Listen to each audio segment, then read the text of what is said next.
Ladies and gentlemen, welcome to Meanwhile Here on Earth.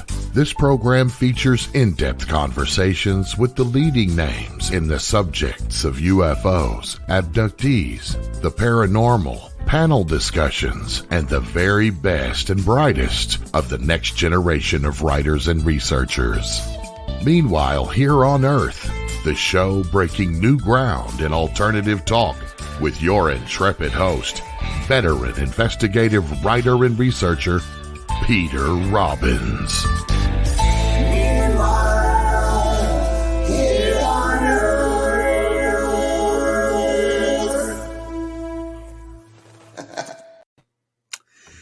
Good morning, afternoon, or evening. This is, in fact, Peter Robbins. The show is Meanwhile Here on Earth, and you are listening or watching on KGB Digital Broadcasting.com.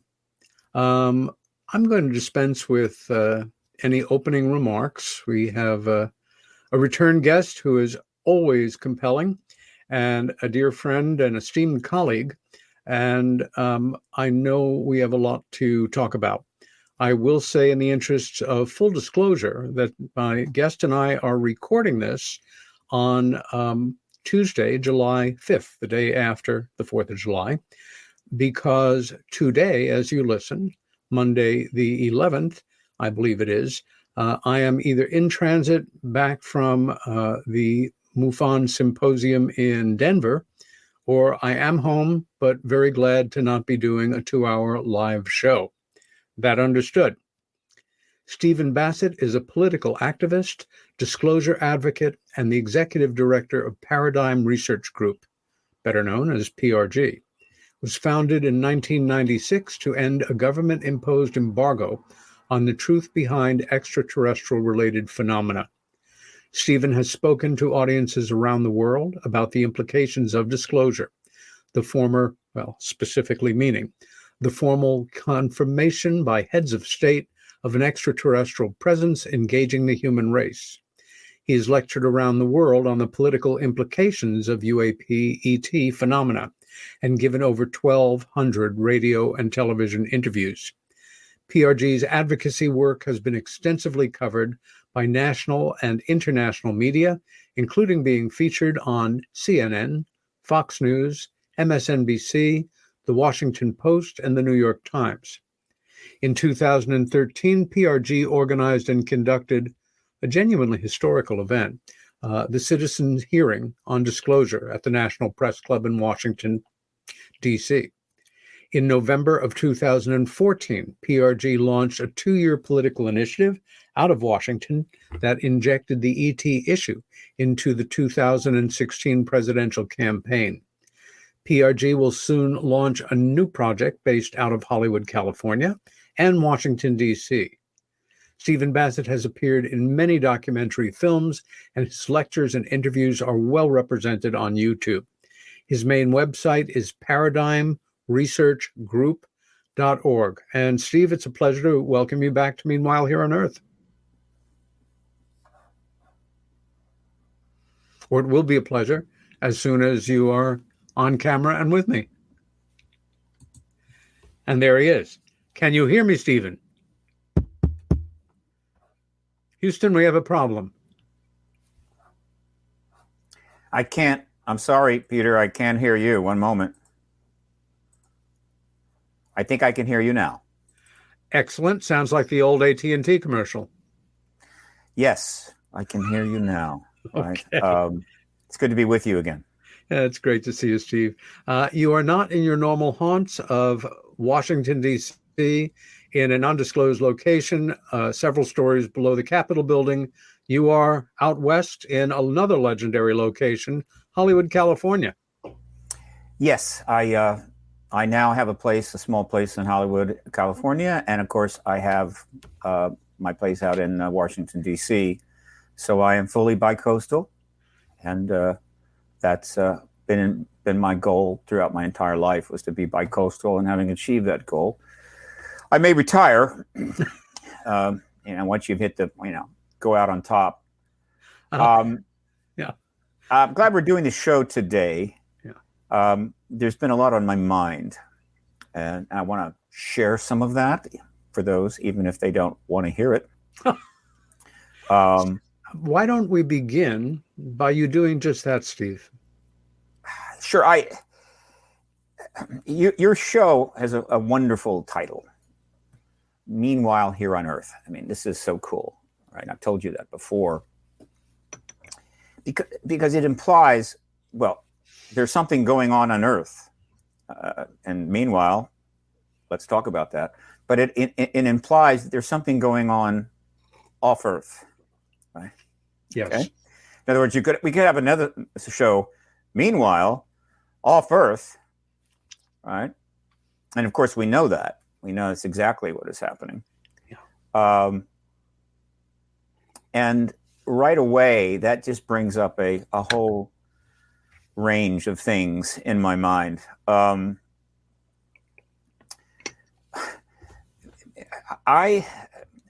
was born just before Roswell, a few months, and I was conceived just a few months after the bombs on Hiroshima and Nagasaki, and then I was actually born just before Roswell. So my entire life has been a ride through history, accompanied by the ET reality thing evolving, yes, as well as the nuclear arms race evolving, which was accompanied by a Cold War. I've lived my entire life under the wonderful aegis of mutual assured destruction, meaning whatever your plans are, you're probably going to be able to pursue them, have a family, a job, whatever, because of mutual assured destruction, meaning that those nukes will never actually get used in a war, even though we keep building thousands of them, because everyone knows that if you did that, everyone would get most of civilization would be destroyed, and there'd be no winners. No one can win that. And that is what we lived with for most of our lives, but things have changed. Well, yeah, sort of. But the point I'm making is that that's a kind of nervous situation to be in. Live your life, pursue your dreams, because we'll never use nuclear weapons because no one would win. But then they never add that caveat. But of course, there could be an accident, right? It's like, so it's like living your whole life in a house on a train track, right? But you've been told that no, that train track's not used anymore, right? So you have nothing to worry about, and you go to bed every night knowing there's no chance a train's coming through. Whatever. It's been odd, yeah. And you have lived every day of your life that way, as most of our colleagues, yes, and the vast majority of all the people on the planet Earth. Correct. And no humans prior to 1947 spent a second living that way. That was a milestone that we still don't fully appreciate what it meant and how it's affected us, in terms of our hopes and dreams and worldview and our politics, our religion, and everything else. At any moment, there could be an accident which leads to a nuclear war, and that's the ball game. Not just locally, globally. All right. So this is interesting. And so what I've been thinking about is that there is a wonderful precedent for what we've been going through in terms of the ET issue. And I've talked about this before, but not lately. And that, of course, is the 17th century, the early 17th century, 1600 to 1620, which is essentially 400 years ago. 400 years ago. In the West, the first telescope emerges around 1608 out of the Netherlands, of all places, and immediately spreads to Europe, and finally comes to the attention of Galileo Galilei. Fact is that the first telescope was really invented, not surprisingly, 700 years earlier by an Arab scientist named Abdul Hassan ibn Ishaq, who they actually created spectacles and binoculars that were used in combat 700 years before Galileo.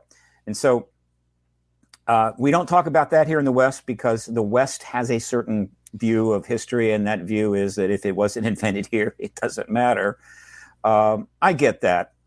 But so what the Islamic leaders of the time in the 9th century felt about what they saw when they looked through those glass version of a telescope at the sky, I don't know. But we know what the authorities in the West did when they looked through that sky, that telescope at the sky. Which brings me to the sky. We don't give enough thought to it, but frankly, for the vast majority of the last 250,000 years, up until very recently, the sky was the sole form of entertainment for the human race. There was no TV, no high def, no internet, no movies, no film, no photographs. Even before there was books, writing, right? Before that, for tens of thousands of years, the only entertainment they had was at night, and it was the sky. And the sky during that period was crystal clear everywhere, right? Except when there were clouds. There's no smoke, no pollution. Virtually everywhere on the planet at night, it was beautiful and crystal clear. And they would see it night after night after night, and they noticed that it moved. And so that was their entertainment. And they studied it. They plotted its movements. They eventually built monuments that reflected its movements. They studied what I would call exoastronomy. They really paid a great deal of attention, investigated and invested a huge amount of time and effort and thought into this thing, the sky up there. So in the 17th century, at least in Europe, we have the telescope, and Galileo looks through it, and others. He wasn't the only one. There were quite a few. And they see something new. And they see something more than what humans had been seeing for those tens and tens of thousands of years. And what they saw was important because, unlike any time previously, again, I'm leaving out the Islamic world and the Arab world and what they were seeing 700 years prior, changed the worldview of authority of the West. It was a worldview changer. It's that simple. And the authority of the time was the Catholic Church. The Catholic Church actually ruled above the kings, right? The kingdoms and the authorities of the principalities and nations actually was below the authority of the church. And we know that. And so Galileo goes to the church and says, look through this. There's something else going on out there that changes our thinking about it. And the Catholic Church basically said, no. I'm using a metaphor here. We're not going to look through that. We're not looking through that telescope. Because if we don't look through that telescope, then we won't have to change our worldview. And for those that do look through it and want to change the worldview, we have, how would you say, some measures that we're going to apply to you, which you're not going to like at all. Incentives to just drop the whole thing. In other words, in the West, the Western authority in the early 17th century, what was on the other side of that telescope threatened the how would you say, authoritarian security, right? the religious security of the time. And for religious security reasons, it simply could not be allowed. And so they embargoed it. They created a truth embargo at that time regarding what was emerging from the astronomy of the time because of what the telescope saw. Yeah. It took 200 years before the Catholic Church allowed a book in the Vatican Library which actually referred to what Galileo and others were seeing 200 years prior. But they finally yielded it up, right? And then they said, okay, we're on board. And they're going to build their own telescopes, and they're going to be looking up there, trying to get ahead of this thing, all right? So that was fine. Okay. And that was the early 1600s. It was 400 years ago, almost to the day in a sense. Now, 400 years go by, roughly, and something else turns up. And, of course, I'm referring to the events of 47 and Roswell. Roswell is, to me, the symbol of the emergence of this new aspect of the world outside of Earth. Meanwhile, off Earth, though there were other things that were pointing at it, but Roswell stands in nicely as the Galileo event, right? Look through the telescope, oops, moons of Jupiter. And so the United States government learned that there was technology and entities that were neither human, technology not built by humans, that was in our airspace, that were visiting in some way. They got that crash, they got those bodies, July 1947. And the American authority, just like the Catholic authority at the time, 400 years ago, basically said, we can't deal with that. We're not going to deal with that. You're not going to deal with that because it affects national security. And so for national security reasons, just like the Catholic religious Church, security. for religious security reasons, they said, we're going to embargo that. Right? And so that embargo is now 75 years on.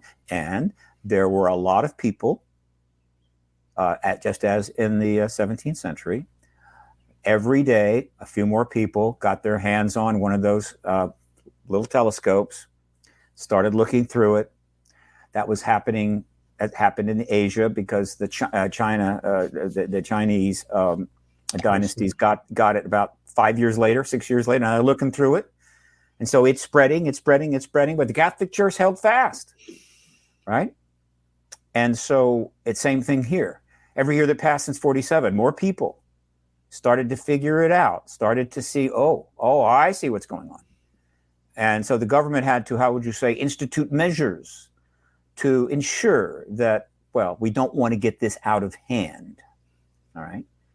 To my knowledge, no one was burned at the stake, but there were some difficult times for certain people at certain times, and all manner of incentives to hold to the party line, the national security line, decade after decade.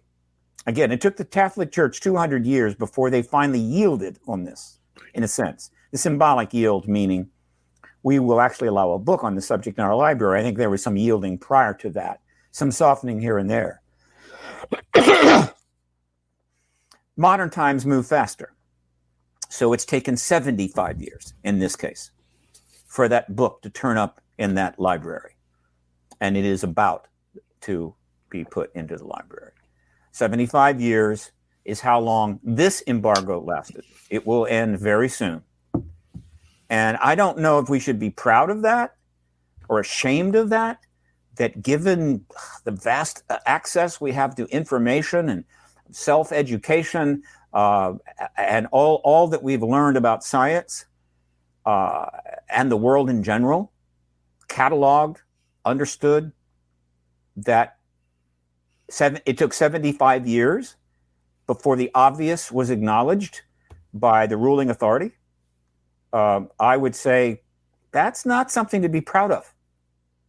And it gets worse because unlike the situation in the 17th century, learning that the Earth was not the center of the solar system, that there was other things going on out there, didn't play not suppressing that, did not play too much of a role in the other developments of the time. It wasn't tied too much to the wars in Europe or whatever was going on that obviously was also happening at the same time, that helped to shape the modern world in the coming centuries. It was a worldview change that was more than capable of being compatible with the Catholic faith. It's just that Pope Urban VIII wasn't down on it, right? We're just not comfortable with it. That is not the case this time. This is something far more significant than what happened in the early 1600s. Why? Because when we look through the telescope, in a sense, in 1947, not coincidentally, it was right at the time and the beginning of what would be the Cold War, what would be the nuclear arms race. Not just another war in Europe or another problem between a couple of kings that didn't like each other, but literally a existential reality in which we had taken war and weapons to the point where it all goes up in smoke overnight. Mutual assured destruction globally. Whoa, that was new. And so as we move forward each day in the truth embargo, there was in fact a connection between this new information that we weren't alone in the universe and we were being visited, and the development of nuclear weapons policy, Cold War, and everything else that happened connected to that, which includes a whole bunch of proxy wars, meaning we can't have a nuclear war, but we can have a proxy war where we fight each other indirectly, in a sense, on somebody else's land, often using other nations' soldiers and people, right? And they all die and their land gets destroyed, but our land is okay. These proxy wars that emerged after 1947, which historically will be viewed as just, I don't know how to describe it, the worst of it, the worst of the kinds of wars, meaning I can't fight you, but we're going to fight ourselves indirectly by slaughtering people who are not, right? They're not invested on one side or the other. It's just that's where we're going to fight you, whether it's in Vietnam, whether it's in the Middle East, wherever the hell. But we can't fight each other because of mutual assured destruction. And so other people will die for our philosophy, for our position, all right? Just atrocious, abysmal, the worst kind of thing. And we did it. We killed millions. Still doing it. And we're still doing it. Okay, so the problem that offends me so much is that we can't just ascribe a world view change of version to what started in 1947, just a little uncomfortability with it. It's much, much more than that. The governments of the world, the ones that mattered, certainly, U.S., Soviet Union, soon, and well, not right away, because China was going through a very difficult time at that time, a huge political upheaval, and the battle between the communists and the nationalists and so forth. But eventually they got on board. Is that we have this commitment to war as politics by other means. We have a commitment to the concept of weaponry as preeminent in our sense of security. And we are going to pursue that. And this truth that we're not alone is an obstacle. It is a problem for pursuing that philosophy. And therefore, without thinking through, without spending a lot of time agonizing over it, without consulting with many, many scholars or holding, inquiries and what have you, we're just going to do it. In other words, we're embargoing it. period. All right? It doesn't exist. If you think it does, you're an idiot, a fool, a nutter, a joke. All right? A conspiracy theorist, whatever. And we're just not going to do it. And we're so committed to it that decade after decade, as the world goes deeper and deeper into what we will call the existential crisis that mutual assured destruction represents, as the weapons piled up by the tens of thousands, as more nations got more weapons, as we found more ways to deliver those weapons and slaughter each other from the ocean, from the sky, and ultimately, eventually from space, right? We held fast to that embargo.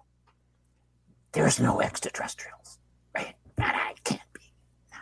In fact, we may be alone in the universe. Back in the late 20th century, a scientist wrote a book called Rare Earth, where he made a powerful case. While in fact, the idea of any kind of an Earth with a civilization was extremely rare. Might not even be one out there, but if there is, it may be one or two dotted somewhere in the galaxy. Haven't heard from that person lately, right? Hopefully that person has moved into another area of science having nothing to do with this. But that was only 20 years ago, 25 years ago. Rare Earth, okay? Held fast to it. And as we're making what progress we can, all of the researchers, like my colleagues, including you, as well as the journalists like my colleagues, including you, right? And writers, authors, all of this effort, and the activists, of course, we're making progress and so forth, okay? And we're seeing the light at the end of the tunnel. We're almost there, okay? And then what happens? Suddenly we launch into what appears to be an almost unstoppable era of regression in which everybody's saying we need to go back. Hell, some of them want to go all the way back to the 16th century, right? 17th century, right? Or at least some want to go back to the 1100s. But more importantly, one of the world leaders who damn well knows there's an extraterrestrial presence decides that before he leaves this world and goes to a higher plane, all right, need to have one more invasion, one more really classic old-time invasion, okay? Justified or at least allowed completely on the basis of mutual assured destruction. Yeah. Meaning, I'm going to do it. You can't stop it because you can't use nuclear weapons. And I'm going to threaten to use nuclear weapons just to reinforce that fact. We can't use nuclear weapons. All right? And so we're going to have another proxy war. And the people who are going to die in this war are what they call themselves Ukrainians. And by that, I mean men and women and children and their pets. And in this proxy war, some soldiers from our side are going to be involved, okay? And they will die, but we don't care about them. We never do. Like the proxy war that we had in Vietnam. We had our soldiers there. So in that sense, it wasn't, we were putting the lives on the line, all right? But one of the enemies on the other side was the Chinese, and they didn't do that. They just provided billions of dollars of support to their North Vietnamese allies so that they could fight us. Does that sound familiar? So in this case, we don't have our soldiers on the ground, but we're providing billions of dollars so the Ukrainians can fight the Russians, all right? And they're going to die for us, all right? And I'm watching the talk of nuclear war just spread through the media. It's constant on television, on CNN, on Fox. You've got authorities and brilliant political analysts and generals coming on and talking about, nuclear war, nuclear weapons, this, that could be used. Don't know. This is standard. It's literally happening all the time in the media. Meanwhile, you've got other nations that are saying, well, since that's where we're going, we need to start emphasizing where we are. And so let's start testing our hypersonic rockets, our hypersonic missiles, the ones that you can't stop at all, that can maneuver. And there's nothing you can do. And they're so fast, boom, you got no chance. And of course, Korea's got to start doing some testing to emphasize, hey, we got some too. And the U.S., same thing, only our hypersonic missile failed, but we'll catch up eventually. Take a moment right now to give a 1-minute explanation of the difference between a conventional killing missile and a hypersonic missile. A hypersonic missile is capable of traveling so fast that there is simply no way it can be intercepted by any kind of anti-ballistic missile system, right? It just transcends that. Also, it's being developed so it can maneuver, so that it doesn't have an absolute strict singular course that you can kind of plot and say, ooh, let's get it there. Can't do that. Right. It travels low. That's even worse. The Chinese, or the Koreans rather, the Chinese, launched a hypersonic missile that I believe is reported went around the planet. Right? Okay. So essentially, in addition to the submarine missiles, which can be launched offshore, and unless those submarines are taken out by attack subs, those missiles hit very, very quickly, so you have no time. But if you had a ballistic missile system in place, you might be able to intercept them. Now you've got missiles, the hypersonics, that can be launched from, say, the Russian territory, Chinese territory, and when we finally get ours up and gunning, our territory, which are almost like the submarine-based missiles. It's incredibly fast, can't be stopped. And so, again, mutually assured destruction reemphasized. Okay, remember, there's nothing, no winners here. All right, and this is all unfolding rapidly. Right now, look, I was very depressed when Hillary Clinton lost the election. Not because I loved Hillary Clinton, not because I was in love with her campaign or her politics per se, but she was primed and ready to be the disclosure president. It was in the works. It was happening, and the media was fully on board. So when she lost, it essentially stopped the activism at that point. I knew it, too. There was nowhere to go for an indefinite period of time. 1, 2, 3, 4, 5 years. All right. Now, I was gratified and reassured when the To the Stars Academy did make their move in October of 17, which meant that things were going to get going again. And so that was wonderful. And we saw that start to develop, right? And so I started to have optimism again. All right. And then the universe said, never get optimistic, Steve. Always reserve, your optimism, because then we got slammed with a global pandemic, economic problems, political chaos in the United States, and then Vladimir Putin's, how would you say, last hurrah, swan song or whatever. And then the nuclear issue starts to just literally emerge again. Yeah. And what can I say? Meanwhile, here on Earth, Peter, right? Meanwhile, here on Earth, what you're seeing is the last gasp of a worldview, the Western worldview in particular, which is the one we're wedded to, right? America comes out of the West. It comes out of Europe. Yes. That's what we are. That's who we are. This binary Western thinking, okay? Everything is one or the other. It's black or white or left or right or red or blue or good or evil, and there is not much in between at all. The last gasp of this worldview, as it's also practiced in other parts of the world, particularly Russia, particularly China, to really blow it all up, right? Not necessarily because the disclosure of the ET presence is coming and they want to blow it all up before we finally acknowledge it. No, it's not that. It's just that we've delayed this ending the truth embargo so long that the regular the standard components of the various worldviews have continued to boil and boil and boil, right? Until they're reaching kind of a breaking point, all right? A breaking point, all right? And everything that we feared the most is now on the table, right? China, we will have Taiwan. It is inevitable. We will have Taiwan. Articles are turning up about, invasion plans, how they would go about it. Could Taiwan defend itself? Should we step in? Okay, we will have Taiwan. Putin says, we will have the Ukraine. Ukraine doesn't exist. It's Russian. It will be ours. All right. And of course, the United States, well, we're not that blatant.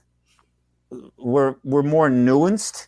And nobody is standing up in the United States Congress say, we will take Canada back. At one point, we had a lot of Canada, right? In the early colonies, right? Before the Revolutionary War. We had a lot of that Canada. By God, they took it back. They even invaded Michigan, all right? We want it back, so we're invading Canada. We're not doing that.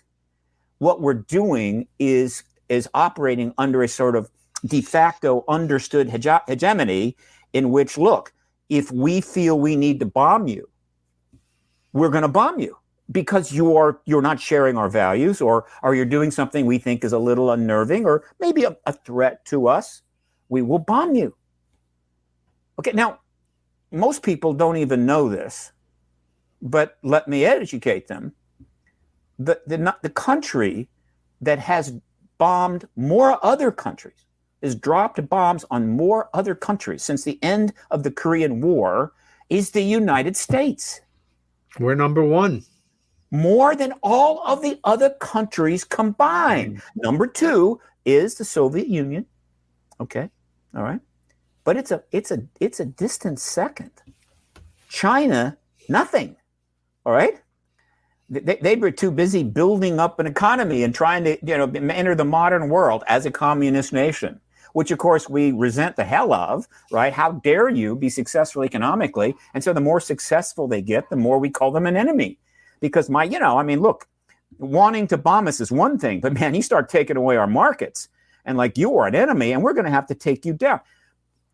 We bomb more countries than any other nation in the world. Okay. And so that's our way of continuing to pursue this worldview. Okay. This worldview. And so as it happens, meanwhile, here on Earth, at the same time we are approaching the ability to end this truth embargo, I'm sitting in Washington or sitting in Hollywood, and I spend a little bit of time about what I'm doing and how it might help. And of course, I'm talking with colleagues all over and what they're trying to do. At the same time, we're nearing the finish line. Okay, I'm seeing the other aspects of meanwhile here on Earth, whether connected or unconnected to that, basically trying to finally end this whole damn experiment. In other words, bring it all to an end, blow it up, right? And so now the two things are racing with each other. And I'm going, who needs that? I mean, look, Galileo and Bruno and the others in Europe, look, they were given a hard time, and there were some deaths. Galileo was just put in house arrest, was able to live out his life, wrote some things. Had a place in history, all right. But again, Europe eventually got on board. The science of astronomy emerged, and things went on. So, but this is not like that. This is not like that. This is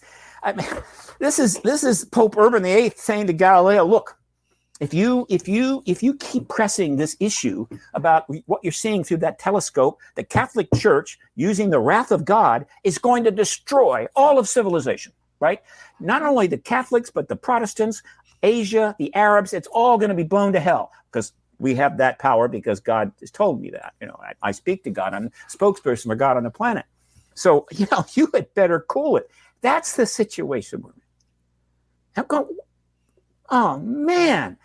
And so this idea that before we can finally get some hearings in Congress, right?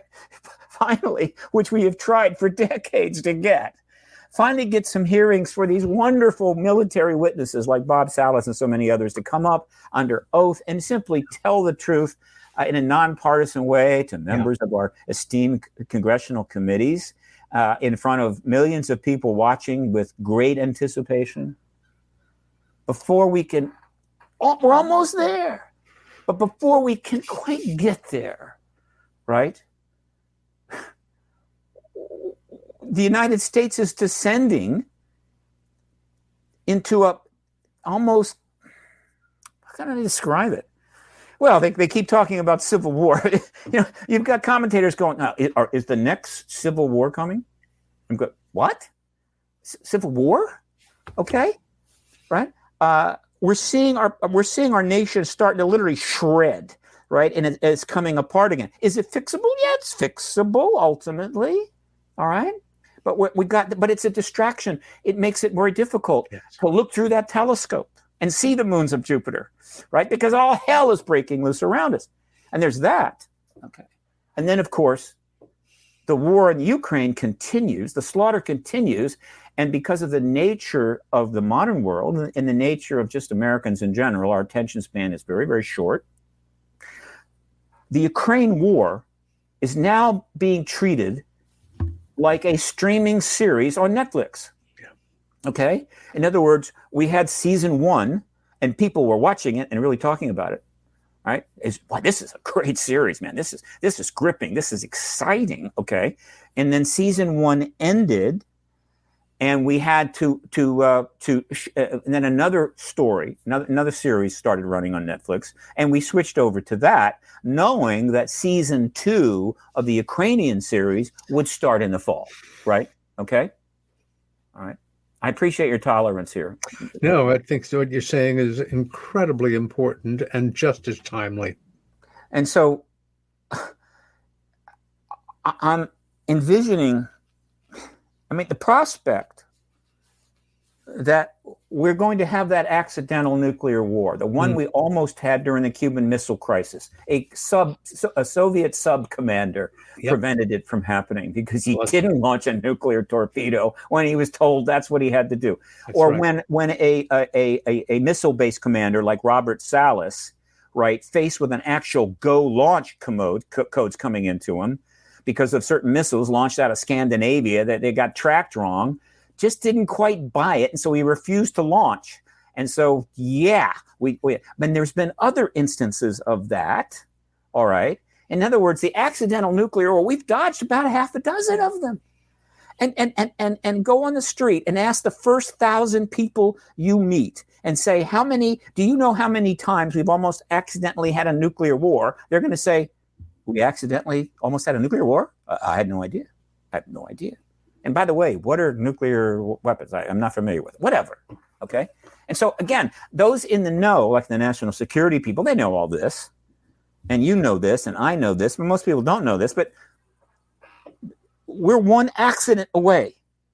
Right. And it's possible that Putin in his delusion may actually deliberately use a tactical nuke just because he can, and because, again, mutual assured destruction means that we cannot respond. It's called a limited use. It's actually a concept. It's being talked about by academics and commentators. Yes, the limited nuke issue, the tactical use used as deterrence to prevent things getting worse, whatever the hell, okay? He might do that. He might not. I don't know.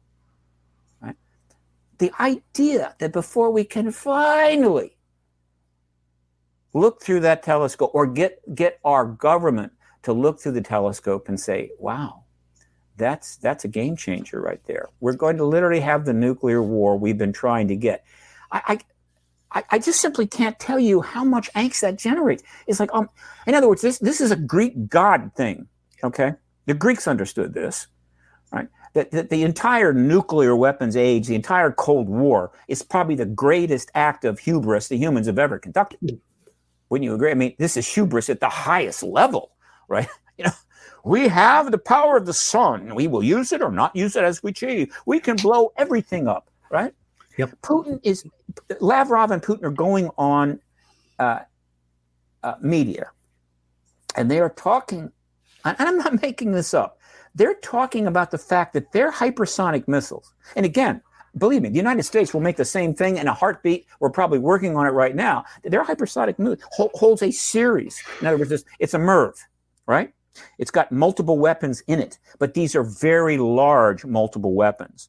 So powerful that in just minutes, launched from Russia, a hypersonic missile can hit Europe, spread those MIRVs, and destroy most of Europe.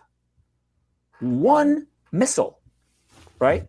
And this is being discussed openly in the media. It is being talked about by Russian officials like Lavrov. We have the ability to destroy Europe. Don't you forget that. And again, because we've been living under this mutual assured destruction view or modality for 75 years, it's just that's what goes on. I mean, that's what we talk about. That's what we do. I mean, what do you want from me, right? Why should I give a shit? Okay. Yes. And so it looks like there's a race now between getting the damn disclosure done, right? Of which there's a lot of things happening, and that nuclear war that we have wanted for so long. I cannot hardly describe to you how. I wish I didn't know. Ignorance is bliss. I wish I didn't know any of this, right? I wish I knew nothing about history. I didn't know nothing about the Cold War, nothing about the ET issue. That I went to a job. I went home. I had a damn good television, and I watched it. And I went to bed, and that's it. Unfortunately, that's not the path I took. Though there are many people on that path, that's okay. I have no problem with that. But again, they will be just as big a victim as those in the know. Yeah. All right. But this is what I know. And so the message that I'm trying to convey here for those that maybe haven't quite connected these dots, all right, is this. And then I will shut up. I swear to God, right? Right, sure. Okay. Is this. We learned about our government has known about the extraterrestrial presence. The Soviets have known about the extraterrestrial presence. The Chinese have known about the extraterrestrial since the 1940s. That's right. That has been embargoed, right? We're not allowed to officially acknowledge that, all right? That is true, all right?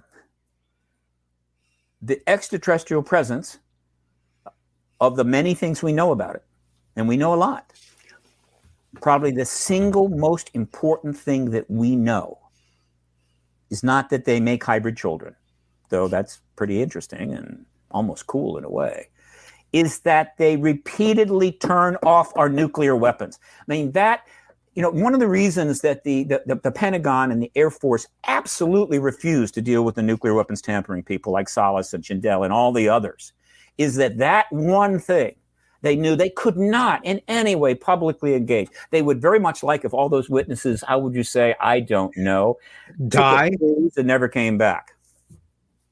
All right. But they couldn't do that because we haven't completely devolved to the 11th century. And so it's just pretend they don't exist. They just don't exist. They don't exist. And the media kind of went along with it. And no matter how much emerged, Hastings' book, it is research and the documentary and the press conference, no matter how much emerged, we're not going to deal with it. Okay.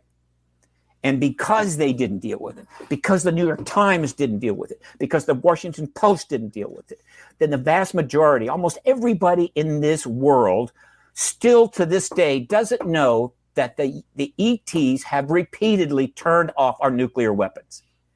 What more of a message do you have to give? Do they have to suddenly take over every television screen in the entire planet and computer screen? So when you're on a game or you're watching Netflix or whatever the hell, and suddenly up comes a group of extraterrestrials, and they're basically saying, look, people, what in the hell are you doing? Right?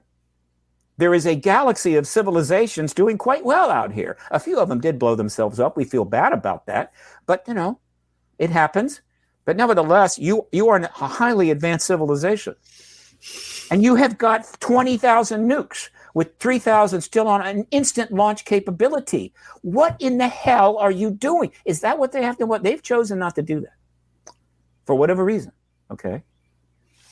But they have sent that message. And that message is pretty much as sequestered as the fundamental ET reality itself. It is also, in a way, embargoed. So, Bob Salas, on the 24th of this month, the 24th of June, rather, finally was able to testify, I believe under oath, to a legislative body about the truth regarding the tampering of nuclear weapons by non-human technology. That's right. Only it was in Brazil, not the United States. Not the United States, but the Air Force that he pledged to serve in and served in with honor. Not here, Brazil. That should be an absolute, massive embarrassment to every single politician in this country, every single member of the national security state. This man had to go to Brazil to testify because you simply can't get around to holding a goddamn hearing about it. Yep. Well, at least for the witnesses. But you have gotten to a hearing where a couple of functionaries came in and announced that they're working on developing a task force at the Pentagon. That's fine. I love that hearing. Don't want to rush into these things. But the irony that on the 17th of, did I get this right? 17th of June. Was it June? Or May 17th? May 17th? Was it May 17th? Or June, that we had our first congressional hearing. Oh, in 58 years. Was it May 17 or June 17, Peter? June. Okay. And the irony that we finally had our first hearing in 54 years in the same month. Wait a minute. No, it was May 17. It was May 17. In roughly the same time that the first member of the U.S. military was able to testify, but in another country. The irony of that is not lost on me. And again, if I am in the Pentagon, if I'm anywhere involved in this issue, including in the office of Marco Rubio or anywhere else, I should be sitting there going, my God, I mean, what is our intention? What are we really prepared to do? Yeah. Have we really thought this through? And so this is where I'm at now, is I'm about to launch a project pretty soon. It's not going to be easy, but we're going to do the best we can, but it's significant. And of course, there's many other things going on. And this is what I wanted to express. We are 400 years from a time when a worldview change was a major worldview change, a paradigm shift of extraordinary proportions was on the table, and it was pressed back against by authority.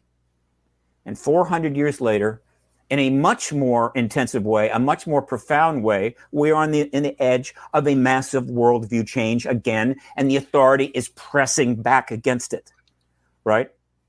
And it's having to press hard because this isn't the 17th century, right? Where little Galileo's got his little telescope and he's written some things down that nobody is going to read for God knows when, and he has almost no authority, and the Catholic Church has massive authority, and it's like, okay, I'm sorry, I'll have to be in home confinement. No. This is a time when you have all kinds of people with technology able to engage the issue and put the information out and talk about it, put it on social media, and just shove it at the government, right? The evidence, this isn't even 1970s, 1980s. The evidence and the reality of this issue is being shoved at the United States government en masse, and so the United States government has to push back even harder to keep it away. Yep. It can't, put a couple of people and burn them at the stake, and okay, fine. No, I can't do that. So the effort being put into holding off this worldview by, again, I focus on the United States, but this is basically happening everywhere. But we are a major focus of this ET reality, okay, is enormous, and they're still doing it, right? You want another nuclear submarine? You got it, baby. Right? You want a hypersonic missile so we don't fall behind those nasty Russians? You got that missile. How much is it going to cost? About $1 billion. I mean, about $1 trillion for the program. No problem. We got it. We like Richard Nixon said. We can get that. We can get that trillion. But if you want hearings, if you want to end this truth embargo, wait a minute, man. What are you talking about? That's going to create a worldview change that will upset the world. And I'm saying, you mean upset the world kind of like a nuclear war would upset the world? I mean, would it be that obvious? Would that be appropriate analogy? That the world learning that we're not alone, and by the way, probably a third to a half of the world already knows we're not alone, that is going to be as upsetting as a nuclear war, right? And that is where we are. Meanwhile, here on Earth, that's where we are, Peter. Thank you for allowing me to do this screed. I feel so much better. I'm honored that you did the screed meanwhile here on Earth, and the ultimate irony of you're doing it on your terms, in your own words, at your own pace, is we're about to go to break. Join us in several minutes when we return to Meanwhile Here on Earth with myself, Peter Robbins, and my extraordinary guest. Ghost. Is that a Freudian slip, Peter? Oh, boy. Hopefully not. And good friend and esteemed colleague, Steve Bassett. We'll be back shortly.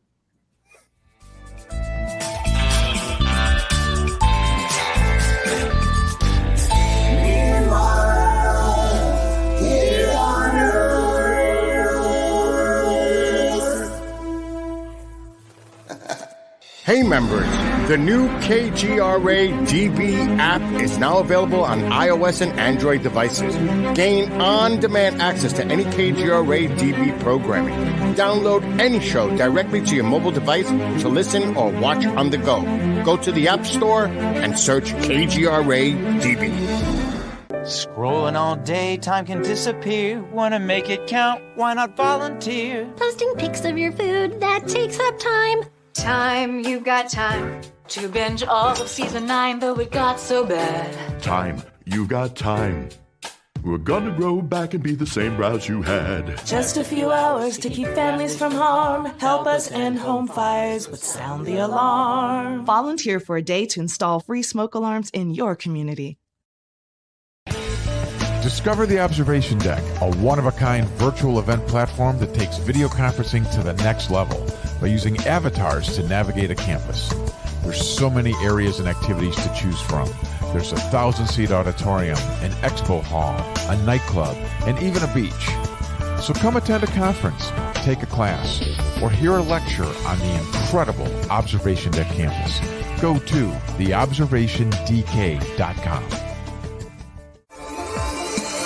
You're listening to the KGRA Digital Broadcasting Network. We provide unparalleled coverage of trending news in the world of ufology, cryptozoology, and paranormal phenomenon. Whether you're watching our video live stream or listening to one of our audio programs, you are getting the best from world-renowned researchers and hosts, guiding you through topics the mainstream won't touch. Miss one of your favorite programs? No problem. Head over to the members area at kgradb.com for access to our massive library of award-winning content. Make contact, stay connected, only at kgradb.com.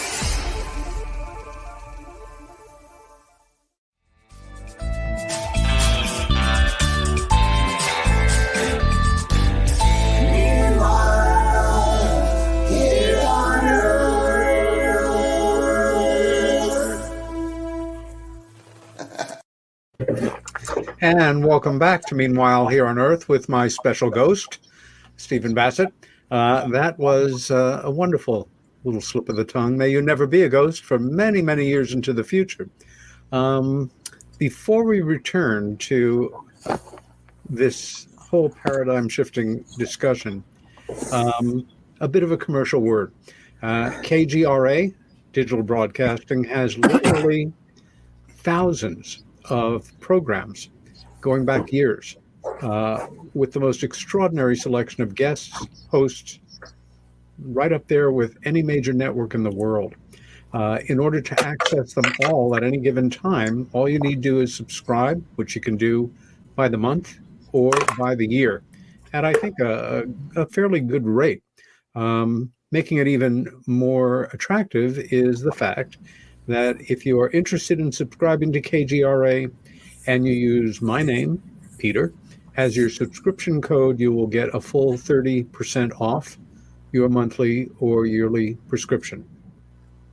Subscription, not prescription, although for some, that ends this commercial part of the program. Steve, while you were speaking, my thoughts were moving from one location to another, going back to duck and cover as a kid in elementary school, to the Cuban Missile Crisis, to Kennedy being shot, to Vietnam, and on down the pantheon of events that we have seen in our lifetime. And of course, overshadowed by our preoccupation with the subject of this extraordinary cover-up of the most important fact with implications for the human race, certainly in millennia. I, as a student of history, I've felt for years that my best contributions to the world of UFO studies have been kind of 101 and entry level on a certain level. I am not at all involved in the dialogue on the place where a lot of people now think everything began in 2004. I don't speculate, with rare exceptions, on the nature of our visitors' population. And I try to couch the subjects that I put forward in post-war history. My prime audience is a relatively open-minded, reasonably intelligent skeptic who was brought up to understand that this stuff is not real and that it is all explainable in other terms. I remember going back to either the first or one of the first X conferences, a brilliant series of conferences that you produced over the years in Washington and in Virginia. Extraordinarily well attended, with one of the best speakers lineups in the history of UFO studies, talking about aspects of a paper that in real time I gave this past weekend. In real time that I will be giving this coming weekend. But in fact, as you're listening or watching this, that I gave this past weekend in Denver at the MUFON Symposium, marking the 75th anniversary of our modern age of UFOs. And the subject is the origins of UFO ridicule. It has not obsessed me, but it has bugged me for decades that it has been so remarkably successful. And without a great deal of work or expense, the drive mechanism, whether or not you're a presidential candidate or the guy sitting next to you at work, that nobody likes being made fun of. And I'm finalizing the paper right now and doing timed read-throughs. And I just want to take a moment here and read you one of the paragraphs at the opening of the paper. That said, we've long known that the subject of UFOs has been taken seriously by our military and intelligence communities since at least the summer of 1947, more seriously, in fact, than any other matter facing this nation before or since. Why then, until a few short years ago, were print and broadcast reports on the subject singled out for a level of ridicule, sarcasm, and condescension unmatched in the annals of modern journalism? And jumping to an unshakable fact of post-war American politics was that being perceived as someone who took the subject of UFOs seriously was tantamount to political suicide, and doubly so if you'd been reckless enough to go on the record as maintaining that some UFOs might actually represent advanced technology under intelligent control from parts unknown. But how really did the Western mindset come to instantaneously wire up the absurd notion that a report of something or some things completely unfamiliar to the viewer signaled that viewer's being out of contact with reality, delusional, deceptive, a mystic, a hoaxer, a seeker of fame and fortune, a lonely soul looking for attention, or some naive true believer, rather than someone who had simply seen something very real which they were unable to identify. This automatic response was and remains not only counterintuitive, it makes no rational sense at all.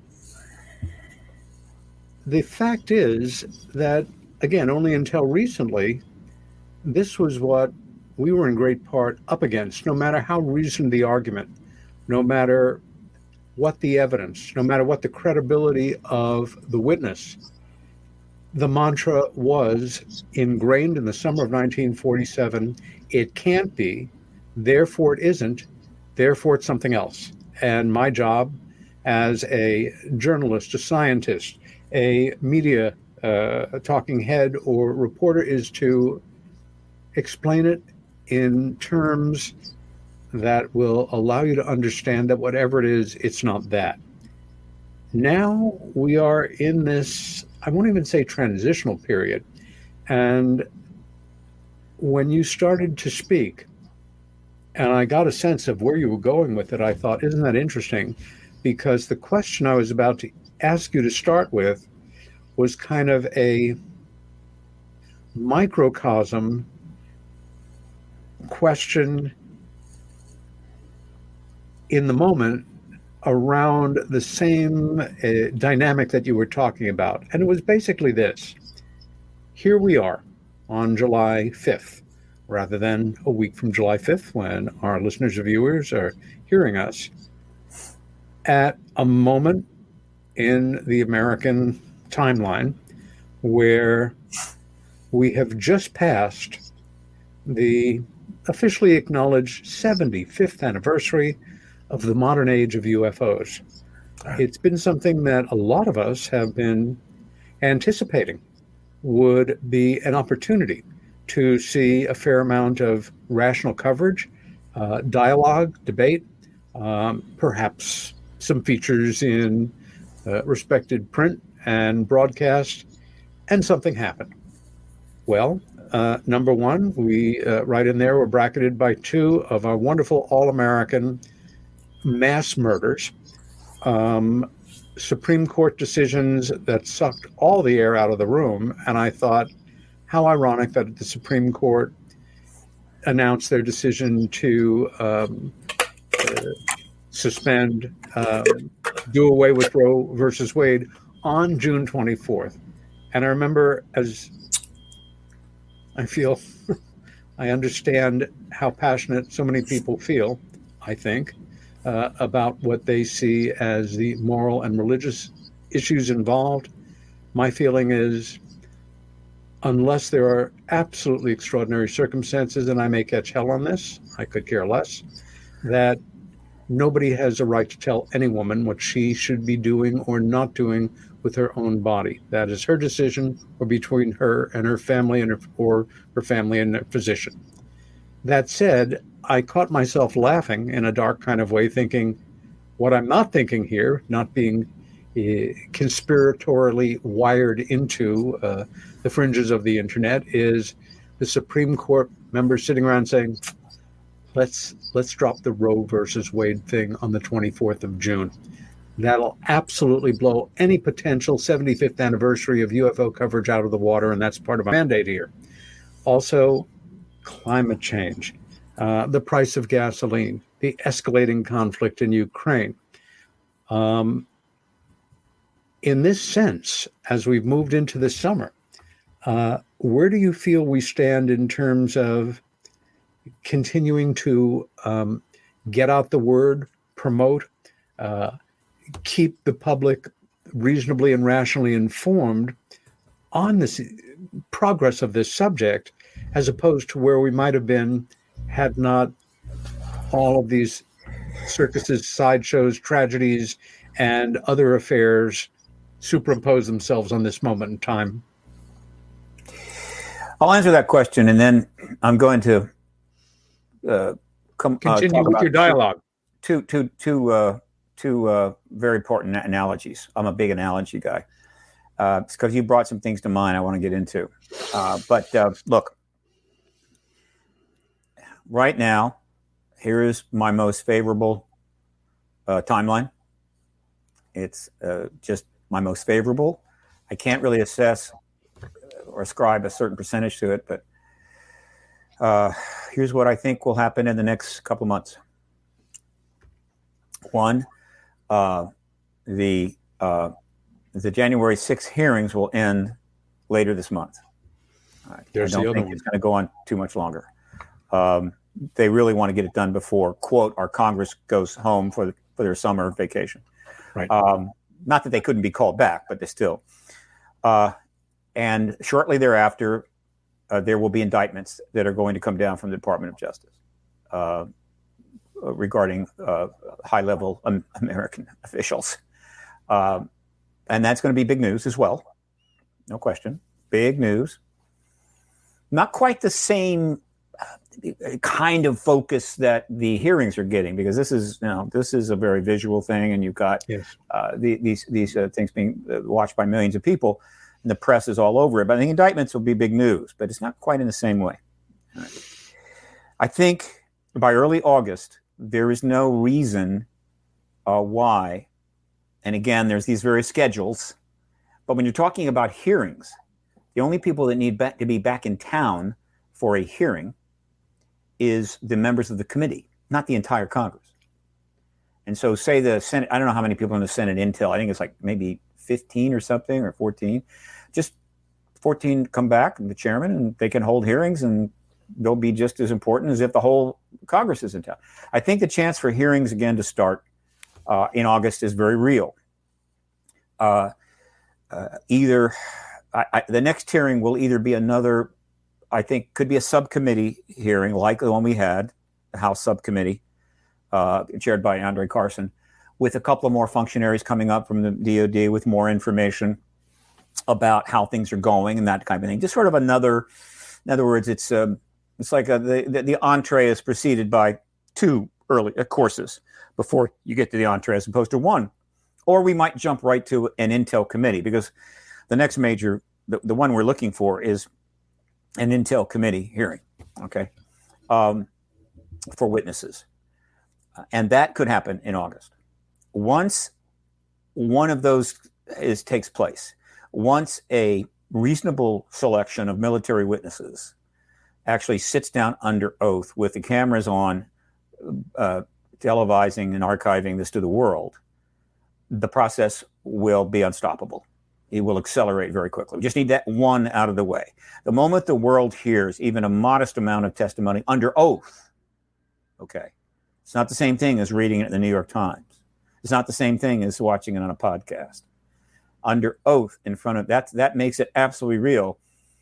The process will accelerate, which creates a realistic possibility that we could be at a position by the end of August for the president to confirm the extraterrestrial presence based upon extraordinary testimony that everybody's watching together, and thus establishing a relatively apolitical, safe way.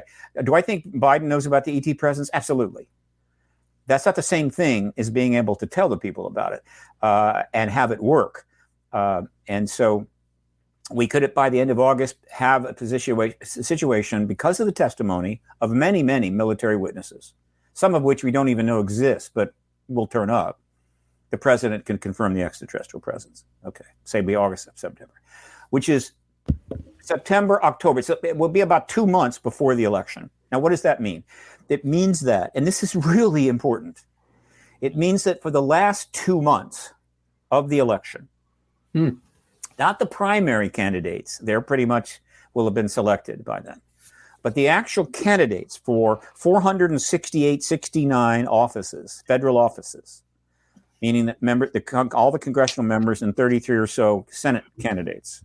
And by that, I mean, so that's really, they're the odd third party and the odd independent, but basically you're talking about 469 times 930 candidates, right, with a realistic chance to be a member of Congress or the Senate, will be able to walk out in front of an audience or speak to a journalist and actually give their view, answer a question about the fact that, sir, madam, you want to be a senator of the United States or you want to be a member of Congress. What is your view about what we've just learned from the president of the United States, that in fact that phenomenon is extraterrestrial, that we're not alone in the universe? What are your thoughts on that? What do you see as how we should deal with this? What policies, what we enact? What is it a threat? Is it not a threat? They will all be able to be asked that question and answer that question without any fear of ridicule. And more importantly, the question is basically political. In other words, almost any question about the ET presence, once confirmed, is going to be pretty much apolitical. And so that's a question they can answer without having to jump through hoops. Yes. Meaning, well, if I answer it this way, I'll lose the over 60 vote, or if I go this way, I'll maybe lose the support of the national, whatever the hell. They can just answer the damn question. It's the most non-political thing in the world, basically at its core. Now, will the policies relating to the reality of an extraterrestrial presence, or at least the knowledge of it, as well as the reality of it, have political aspects that might go partisan? Absolutely. That will develop in the post-disclosure world. I'm not shocked about that. It's okay. Let us hope that the partisan quality of it, though, is reasonable, responsible, and not ridiculous. Okay? All right. So that is, and then the election will take place, and everyone that's going to serve in the United States Congress in the next session, starting in January of 2023, as well as at least a third of the sitting members of the United States Senate, will be on record with respect to their thoughts on this incredible worldview change or massive paradigm shift, and have had a couple of months, actually by that point almost 3 months or more, almost 4 months, to decide what to do. I am now a senator. What do I want to do about that? Do I think it's important? Are there some bills to be introduced, and so forth? This would be the rational, thoughtful, reasonable, appropriate way for this to go. All right? In every way, politically, scientifically, journalistically, the whole 9 yards, it would unfold beautifully. I believe that is a possibility. So that's my best case scenario. I'm going to spare you my other scenarios because none of them are good. We're going to come back to those other scenarios in a moment. But as you've completed this thought, I'm sitting here thinking, I've known this guy for a long time. I don't think there's anybody in the field who has been more ferociously dedicated to the niche they have carved out for themselves. You are our full-time, actual registered lobbyist in the Beltway area, although now 3,000 miles away, but in the Beltway and heart, to deal with this issue of, as you call it, the truth embargo, as I would call it, the UFO cover-up. It's semantics. It's just words. But what you've just said is a very bold assertion. It's based obviously on a lot of knowledge, a lot of time, deductive reasoning, critical thinking, your own common sense, and daring to think outside of the Washington, D.C. box and post-war history box, so to say. My first thought is, oh boy, I can hear people in my mind saying, oh, Bassett, he's such an optimist.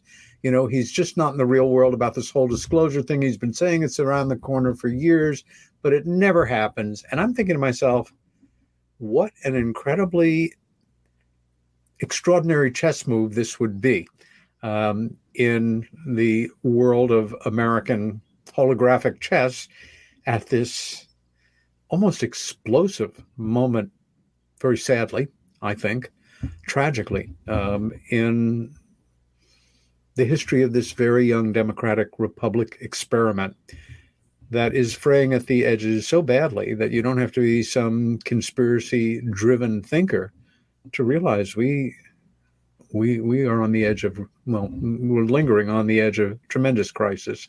Which brings me to my first analogy. Jump back in. Okay. Let's put aside the concept of the ship of state, right? That term emerged a long time ago when ships were a really big thing. Right? Until Doolittle showed us, wait a minute, you can bomb the hell out of these damn things from airplanes, right? Let's talk about the airplane of state. Okay, the airplane of state. Most people are aware that one of the dangers of flying is called the death spiral. In other words, if a plane gets put in a certain position, right,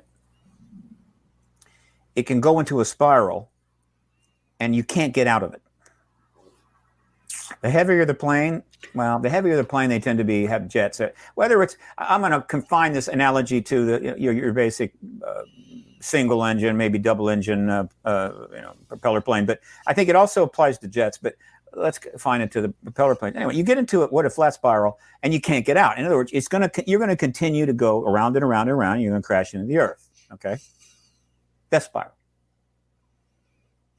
I believe that the United States has been in a death spiral, slowly developing death spiral, right? Since the date that I ascribe to it is 1964. It's kind of that's the date I like to use. I mean, really, it's a very subjective thing. You could pick almost any date, but the 64 is the one that appeals to me. Why? And the reason that I use that date is that right around that time, the Gulf of Tonkin resolution is kind of the marker that I like to use, is when the United States made the extraordinary commitment to escalate a vast war in Asia, right? And as a proxy war to hold back the raging communist in Asia that were going to take over all of Asia if we didn't do this. Domino theory. And committed itself really to the Vietnam War, which very quickly was evident that this was a catastrophe. It wasn't just a catastrophe in terms of the nuts and bolts of it, meaning this many people are going to die and so forth. It was, I think, the end of all, whether you knew it or not, it was the end of all of the illusions that the American people had about what their country was, what it stood for, what its moral grounding was, and what have you. Every country likes to have a high opinion of itself, no problem there. And those opinions are very much influenced by a lot of made-up history and a lot of illusion. But nevertheless, it's your country, it's where you live, what have you. And so consequently, you want to be proud of it, and you want to feel good about it. And there's nothing wrong with that. The United States, because it emerged as such a major power due to World War II, and because of the extraordinary success we had in World War II, defeating something, and that's another analogy I want to get to, but defeating something pretty damn awful. That understanding of the nation and the importance of the United States and what it stood for was elevated probably to its highest place ever. Okay, we peaked, right, in the aftermath of World War II. The Korean War kind of put some questions to that a little bit. The Korean War was much, kind of hard to assess, but a lot of people sort of understood that it was an after effect. It was like World War II was a Category 5 earthquake. Or a level 9 earthquake, and the Korean War was like an aftershock, a very substantial aftershock, but inevitable. We didn't even call it a war, and we still don't. Police action. Right. And so we did that. It was kind of awful, contained, and that ends essentially in around 55. I forget the exact year. And then we really started to bask in the glow of a world-saving, economically growing country with a strong moral position, strong belief in God, patriotism, and so forth. And that lasted for 9 years. And that was an interesting time. Still plenty of bad things going on, lots and lots of racism and so forth, and the usual kind of discriminations. But as a nation, people had a certain feeling about it. In other words, the plane of state was flying along a little bumpy, but yet it was flying along, proud as an eagle. And then 64 happened. And it shattered very quickly the illusions of hundreds of millions of people around the world, including me. It changed my life. I was raised in a Navy officer family, warrant officer family, basic Navy brat, moving around from place to place. It's all I knew. It's all very good. Comfortable life, not rich, but comfortable. Made all my little models of Navy ships, lots of them, and so forth, and some airplanes. Glued them all together. Life was okay. It was safe and good. And then I went to college in 1964, and very shortly after that, I began to realize something was not right with the world. I was marching around an area. It was like a what do you call it? A kind of a big patio between two buildings, with an M1 on my shoulder, marching around, learning to take commands because ROTC was mandatory, Georgia Tech at the time. I did that for 1 quarter, and then they did away with it because by the end of my first quarter at Georgia Tech, there was enough awareness that something really not good was happening that they decided probably mandatory ROTC was not a good idea. I didn't really get that at the time, but later on I understood. So I didn't have to march around with an M1. But whatever, it just all went to hell. And I wasn't emotionally, I was very immature emotionally and again, narrow. And this military kid doesn't know anything about the world. And so I didn't handle it well. All right. 1964 is the beginning. And it's been in a flat death spiral ever since, as far as I'm concerned. From 64 on, it's just one disaster, one screw up, one political mess after another. Sprinkled in there is the odd success here and the odd maybe social improvement here. But as the country grew larger and larger, and the debt grew larger and larger, and the military weapons got more and more and more and more and more, the United States has been heading on down. I've known that, felt it, sensed it. Right?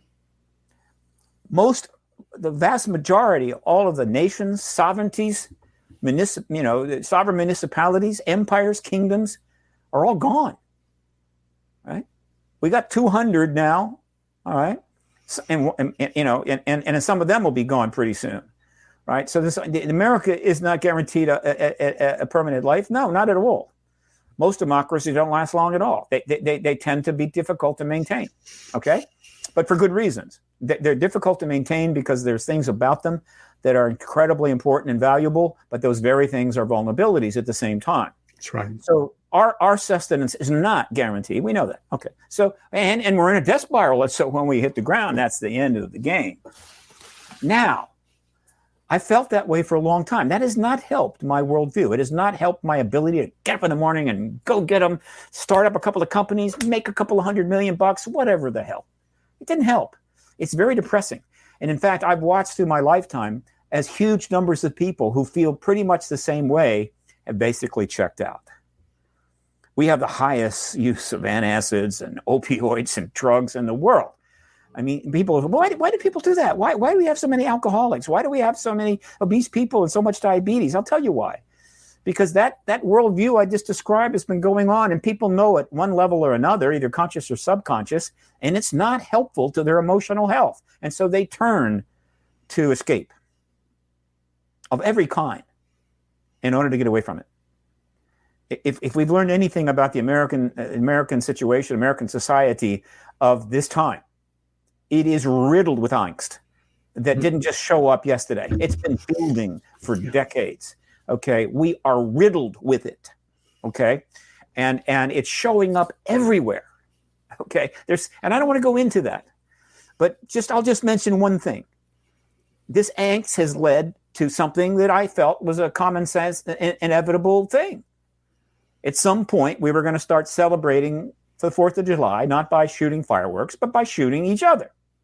Okay, logical, makes total sense. So we are. Okay, but let's stop for a second. So this is not a good thing. And there are a lot of people out there, a lot of smart people that are writing columns in newspapers and elsewhere and any number of platforms that are basically saying, boy, I don't think we're going to make it through this. I don't know what's going to happen, and so forth and so forth. Well, I think what's going to happen is if we don't come out of the spiral, we crash. And when that happens, whether it's nuclear war, whether it's just a dissolution of democracy, there's going to be a lot of people saying, man, I really wish I hadn't stuck around for that. In fact, I don't think I'm going to stick around for this. This is not on the not on my menu. And so thank you. Goodbye. Have a great time. I'm checking out. Okay. Now, where am I going with this? You're saying. I'm sure you are saying that. What the hell? Where the hell is he going with this? I know he's the master of analogy, but boy, this is a tough one. How in the hell is he going to get out of this whole flat spiral airplane of state? Yeah, please. It turns out that if you're in a Cessna 102, 104, 107, whatever, and you're in a death spiral, and you're not feeling good about it, if you pass through an area where there's a strong air current, in other words, I'm not talking necessarily the what do they call it, that giant air current above, but just you're getting into some weather and there's some strong airflow, strong wind, and you pass into that. That wind is enough to reorientate the plane, to give it a little extra lift and allow you to pull out of that spiral. Okay, it's like a Deus Ex Machina in a way. It's not guaranteed, right? And you're in a death spiral. You're at 20,000 feet, and you're down to 10,000, and you're going, this doesn't look good. This doesn't look good. But hey, no problem. God will not let me crash this plane. God is going to provide me a Deus Ex Machina in the form of a nice breeze. It's going to reorientate the plane. I'm going to pull out of it, and I'm going to land, and I'm going to go have a great steak dinner. You don't have that expectation. But it can happen. And when it does, you pull out, and you land and live another day. So what is the analogy here? Disclosure. The worldview change. That's true. The biggest of all time. Yep. That we could pass through, as we're heading on down, we could pass through that event at any time. We keep putting it off. It's like the pilot realizes, wow, I just hit some wind here and it's kind of oriented the change, but I don't want to get out of the spiral just yet. Let me keep on going down. Maybe there'll be another wind change for it closer to the ground, but I'll just continue. Right? This is exciting. Advantage of this opportunity. And maybe I'll get another one before I hit. So disclosure is a huge wind of change. It is a massive paradigm shift that if we pass through it, I think it is more than capable of providing this plane of state, an orientation and a little extra lift that we can pull out of it, and we will live another day. Okay. And I'll go further than that. Unless somebody knows something I don't know, right? Because I don't know, maybe it's down in 4chan, 8chan, deep web, whatever the hell it is, I don't know. I don't see anything else. There is nothing else that I see that is going to prevent this death spiral from reaching the earth, okay? All right, I don't see it. Somebody says, oh, no, Steve, there's a couple of things that could happen. Oh, absolutely. The Congress could pass a particular law. Oh, it's going to change everything. No, there's nothing, right? If you look at the forces at play in this world today, whether it's China, Taiwan, whether it's which the absolute turmoil in the Middle East, whether the situation in Russia, economic situations, whatever. You look at all of these massive forces that are far bigger than they've ever been before, because we've got 8 billion people now and 200 countries and massive weapons and massive armies and everything else. We can't feed enough people, clothe enough people, house enough people. I've got people in tents living all around my neighborhood, right? Some of them are living in, lean-to shelters. They put a couple of tables up against a fence and they go underneath there with a half a mattress. In Hollywood, 2 blocks from the Paramount studio. Okay, this is the only thing we have to stop that death spiral. Okay, and we keep putting it off. So that's one analogy. Now I'm going to give you another one, right? To get back to something you said earlier. I'm going back to what you were saying earlier about what you wrote. Now, this is a little dangerous analogy. I'm going to tread carefully. I'm going to try to tread carefully. But it's valid and it's true. The truth embargo begins to me, the formal, and that's why I said long ago, and I'm about to try to reinvigorate it, but I created something called, and there was somebody that created something called the World Disclosure Day, but they weren't able to really develop it and promote it. I then picked it up and started it up again. I forget, back in 2000 something. World Disclosure Day, meaning let's celebrate a world disclosure. We haven't had it yet, but let's just acknowledge that one day there will be. World UFO Day gets all the action. I get that. But World Disclosure Day is July the 8th. And I set that date July the 8th because that's the day that Roger Ramey changed the story, held the press conference and said, no, it's a weather balloon. To me, that's the historical beginning of the truth embargo. All right. I'd agree. World Disclosure Day is coming up in 3 days, at least and by the way, when disclosure happens, I'm instantly going to change World Disclosure Day to that day, and I'll put it up on the site, and say, now let's celebrate this day. And I think people will go, yeah, it actually happened, so let's celebrate it, But Bassett trying to get us to celebrate a day that hasn't happened yet, that's him being, Bassett. And, we're not going to do it. That's okay. Still, I've got 5,000 endorsements on that site. People have sent in their little form and endorsed it. Huge, long, whatever. Okay, now,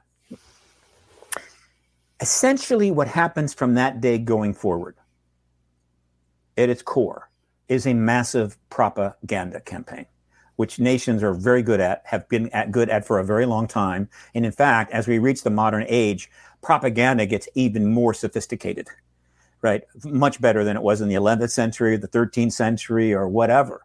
But governments using propaganda to rule goes back thousands of years. And by propaganda, I mean the government gives you a bunch of information which essentially is not true or even in your best interest, makes you accept it, whether you like it or not, and forces you to operate under that false aegis in order to serve the government and authorities' needs.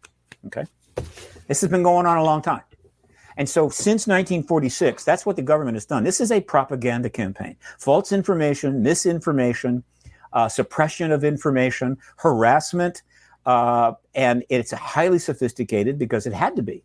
This propaganda campaign was conducted in the second half of the 20th century during a massive technology curve going up, and the access to information and the ability to be part of the information matrix just exploded. And so, if you want to control millions and millions of people's thinking, it ain't getting easier in the 20th century. It's getting harder. But nevertheless, they had resources too, and they invested a lot of money in it. And so they are still to this day exercising a propaganda campaign.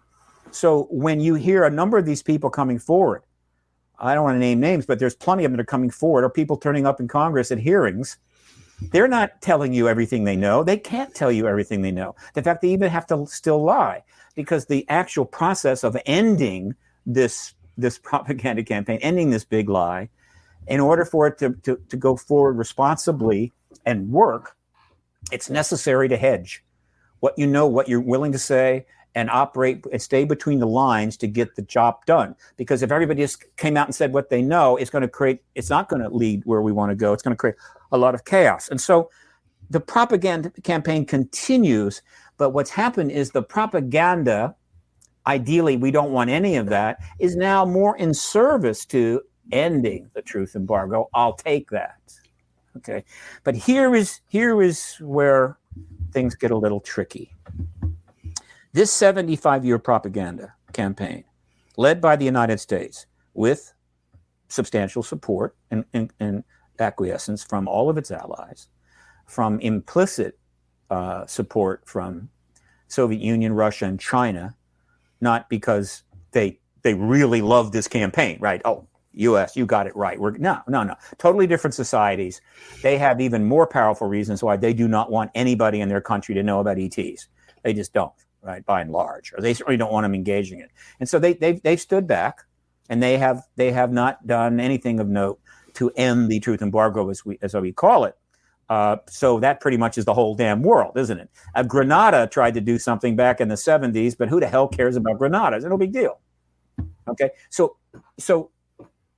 this propaganda campaign immediately followed the culmination of another propaganda campaign, probably one of the worst in history, with an even longer pedigree than the truth embargo propaganda campaign. All right. But the concepts were the same. The mechanisms were the same by and large, though they were appropriate to the time and the times. And what propaganda campaign am I talking about? It was conducted in many countries over many, many years, thousands of years. Okay. And that propaganda campaign was this. Authority put out information, false information, about the nature of certain peoples, particularly those of a Jewish legacy, but others. Right? But it turned out, for convenience sake, the Jewish people needed to be the fundamental focus for the campaign, as opposed to, say, gypsies, right? Or pick some other groups. Yeah, they could have done that too, but that wouldn't have been as effective. There was a long history with respect to people of Jewish persuasion, and therefore they were able to work with that. And so essentially, this propaganda campaign, which spread false information about this particular group of people for several thousand years, starts to reach its penultimate expression with the rise of the Reich, the Third Reich, where they pumped out even more of this information in a time when information could be dispersed even better, in order to literally serve not just the national security interest, but their war interest. In other words, we're going to use the propaganda of these people to help us go to war, because going to war is what we do. And they used every conceivable thing they could do. In other words, it wasn't like, oh, gee, we're going to put you under house arrest. You disagree with that, we kill you. We murder you. Boom, on the spot. Right? We'll do anything. They had carte blanche. And the ridicule was utterly vicious. I mean, people are upset with the ridicule that has turned up in this disclosure movement going back, and somebody made fun of me at work, and somebody said, I where's your tinfoil hat? Let's just say, without argument, that the Jewish people went through ridicule of about 8 levels higher than that, including being slaughtered. Okay, and so what they did is the government, the Reich, in similar to what other nations and cultures have done going back many years, is they focused all the ridicule on a target, right? And the target was your Jewishness, right? In other words, they just ridiculed the idea, the concept, the looks, the image, everything they could, so that anybody that was Jewish immediately is viewed as something less, something dangerous, something abhorrent by the vast majority of the people in the country that is exercising this propaganda campaign. They went pretty far in every direction. But one of the things they did that I particularly note is that they said, some people don't look Jewish. They could be walking around town, going shopping and so forth, and people will think they're a fine, of Germanic origin, right? So we need to do more. And so they passed a law that said if you were out in the public, you had to have a patch sewn on the clothing that could be seen, right, by everybody, that would immediately know that you're Jewish. That way, they know exactly where to direct their ridicule, right? And not mistake you for a non-Jew. They put that patch on their clothes. Well, that's going pretty far. And so I would suggest this for those that think that the truth embargo was just the government trying to be, protective of our interest and so forth. And why I have taken the position I have with respect to the acronym UFO. Yeah. What the government did, because they couldn't go as far as the Nazis, right? We're bad, but we're not that bad. Is they said, we're going to take this acronym, which is in play, and was in play early on, we're going to direct the ridicule and the derision and all of that at this acronym. We're going to poison that acronym. We're going to make just saying it, okay, is instantly you're, what? You said UFO. You said UFO. So essentially, the only thing they didn't do was to demand that everybody in this field, going all the way back to 1947, had to take a patch that said UFO on it and sew it on their clothing so that nobody would mistake the fact that that's where you think, that's what you think about, right? So that you couldn't just go out shopping and people would be talking to you, not realizing that, my God, you think there's little green aliens. They didn't go that far, but they didn't need to. Because in this era, the era after the war, because of the massive communication capabilities that were exploding, the ability to get information around fast, which only accelerated with the internet, everybody's out there talking and expressing themselves. And so, by and large, you didn't need somebody to have the UFO patch on your clothing, mandated by law, lest you be put in prison. People were going to find it out. They saw Twitter, they saw a Facebook post, they heard something, they saw you at a conference in some hotel you were staying and there was a UFO, whatever. People could find it out. And once they did, well, you're a UFO person.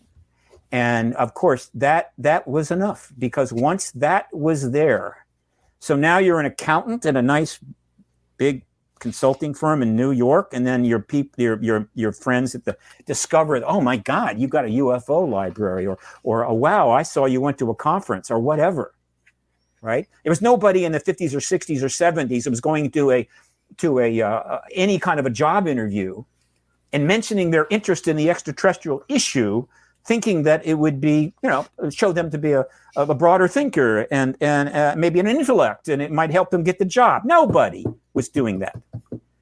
So let's call it what it is. The truth embargo was a massive propaganda campaign built upon government-imposed ridicule, information suppression, disinformation, in order to isolate and create an intellectual ghetto for every single person that touches on that acronym, utters that acronym. And they meant business. Right? You say, well, no. It's just the average people out there, and they just want to keep them at bay, and it's okay. And they're certainly not going to screw around with their heroes. John Mack was a hero. He was a Pulitzer Prize winner. He was a progressive. He created an institute. He was involved in multiple issues of great importance. He was the head of psychology at Harvard's Cambridge Hospital. He touched on UFO. He had to be destroyed. They put him in front of a tribunal. Edgar Mitchell, PhD astrophysics, walked on the moon, went UFO. I know enough about that to know it didn't make his life any better. No. Gordon Cooper. I'll go down the list. A quality, top-of-the-line scientist with great prestige, Dr. James McDonald, went UFO, and he had to be destroyed. That's right. This is the truth embargo. Is it as bad as the massive disinformation and propaganda campaign that even to this day keeps the Jewish people at risk worldwide? No. In terms of how it's conducted, in terms of its viciousness, no. But the issue that is being suppressed, you see, the propaganda campaign and the ridicule of Jewish people was really tough on the Jewish people. God knows. I don't think there's any argument there. But the truth embargo campaign, this ridicule propaganda campaign, is dealing with something that is affecting every living person on the earth. All 8 billion of them. There are aspects of this and what we will learn and what we're not being told that will affect the lives of all 8 billion people. And in fact, it would do that in a possibly very positive way at a time when the earth, the human race, is heading for disaster. So it's a little broader issue. There's a lot more at stake here. And so while one might not be as upset with how it was conducted, right? I don't think anybody was burned at the stake. Couple of suicides, right? But it may not be how it's conducted, but the implications and the outcome may be even more profound. And so, why do I make these analogies? For 2 reasons. One, the United States isn't a death spiral, folks, and I think you're starting to see it finally. all right, without getting into exotic conspiracies or a whole bunch of QAnon crap, just based upon what you can read in the major papers, we were in a death spiral. All right. And we've got to pull out of it. And secondly, all right, the planet Earth, in a way, the global civilization is also very much in a death spiral. And that's all being discussed at great length. I mean, if you want to look forward about 30 or 40 years, it doesn't look good. Okay? Doesn't look good at all. All right, now I don't want to go into that. I'm just saying that, like, I think the reports that we're hearing about where things are going this century across a spectrum of analysis, from population to resources to water to whatever, it looks really bad because we just got too many people, not enough space, not enough money. The whole world's in debt. Whatever. The point is, I think in a way you could say that the planet itself is in a death spiral, meaning when it crashes, not everybody dies, but the ones that don't die are going, I wish I had died. So we got to come out of that too. So this is a pretty important time. Sure is. History is going to look, if there is a history, or historians are going to look back and say, whoa, man, like they look back on the Civil War right now, which is really a tiny thing compared to what's happening right now, and say, boy, we came close on that one. Could have ended up with two whole different countries there. The Union would have been much weaker. The South would have been completely separate. It would have made us much more vulnerable to what comes later. Could have been really the end of the United States. Came really close. History is going to look back and say the whole damn planet came within this close. Or they'll look back in America and say came this close. Right? And so this is non-trivial times we're in. Right? There are always been problems and issues and activist movements, no question, and they needed to succeed, and they made some progress when they did. But what we're in now is existential activism at the highest level. Right? And I'll stop here, right? The reason is because we're actually out of time, Steve. And let's quickly say this. Let's say this. Is that did I lose that train of thought?